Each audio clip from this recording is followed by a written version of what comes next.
Bonjour. Alors qu'on croyait les Français désintéressés par ce type d'épreuves politico-sportives, la présidentielle 2017, qui comporte plusieurs étapes éliminatoires, semble devoir tenir en haleine les spectateurs, y compris les plus désabusés. Il est vrai que les grandes écuries seront toutes représentées, parfois avec un nombre impressionnant de candidats, sans oublier les nouveaux venus ou indépendants qui comptent bien afficher de bons scores lors de cette course folle.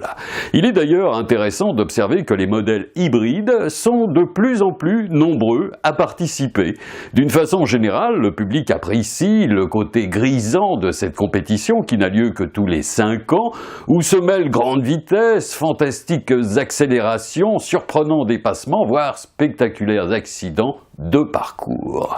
Mais revenons sur l'un des derniers événements marquants, car après sa qualification sur PR, François Fillon a été victime d'une erreur de pilotage. Et contrairement à ce que laisse entendre son équipe de préparateurs, ce dernier a bien accéléré trop fort à l'entrée de l'une des épingles les plus dangereuses du circuit électoral. Pourtant, il savait qu'il fallait freiner avant et pas après, et surtout travailler le transfert de charge. D'où le tête-à-queue, une mésaventure qui pourrait, s'il n'y prend garde, lui faire perdre sa précieuse avance. La chicane, appelée sécurité sociale, comporte entre autres l'épingle assurance maladie, réputée en raison de sa dangerosité qui a, on s'en souvient, fait déjà de nombreuses victimes par le passé. Il n'en fallait pas moins pour que des concurrents profitent de la situation pour rattraper leur retard. La candidate aux commandes de la FN Bleu Marine n'a ainsi pas hésité à exploiter l'incident qui a eu lieu dans la célèbre chicane. Elle a immédiatement fait vrombir ses propres arguments. C'est tout de même rageant d'être contraint de faire un arrêt au stand, puis de devoir reprendre la course avec un moteur programme finalement bridé. D'autant que la compétition réserve encore bien des surprises. On sait qu'Emmanuel Macron, qui refuse toute appartenance à une grande écurie, est prêt à se mettre en marche seul.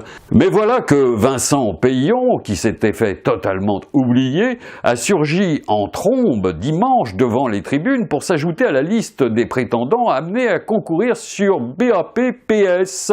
Dans la catégorie ancien rallyman expérimenté, Jean-Luc Mélenchon compte bien faire lui aussi la différence avec son programme moteur rugissant, boosté par quelques innovations. Que faut-il retenir de ces premiers grands essais?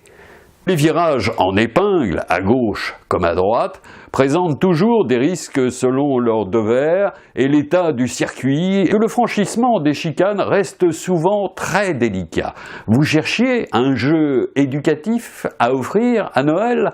L'offre promotionnelle du Grand Circuit électrique politique 2017 est disponible. Le tout est qu'à l'usage, vous, vos enfants et vos proches, n'y laissiez pas votre santé.